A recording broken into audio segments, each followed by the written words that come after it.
So magandang araw na naman mga ka-partner. So pag-uusapan naman natin ngayon ang isa sa pinaka-importanteng terms pagdating sa real estate. Ang RFO o mas kilala sa tawag na Ready for Occupancy.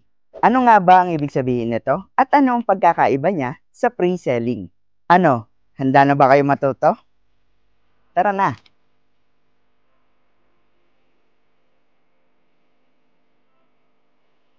Ang RFO or Ready for Occupancy ay ang mga units or property na tapos na ang construction at handa na para tiran at gamitin. Ibig sabihin, pag bumili ka po ng RFO na units, ay agad-agad mo na po ito malilipatan once natapos na po kayo sa down payment.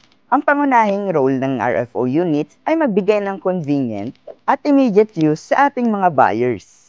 Kung kailangan mo ng lugar na malilipatan agad, or kung ayaw mo maghintay ng matagal para lamang matapos ang construction, ang RFO ang perfect para sa iyo. Kaya naman, kung priority mo ang agarang paglipat at makita agad ang unit or ang property na binili mo, ang RFO units or ready for occupancy, ang sagot sa real estate needs mo. And that's it for today. Stay tuned for more real estate tips. Ingat po kayo!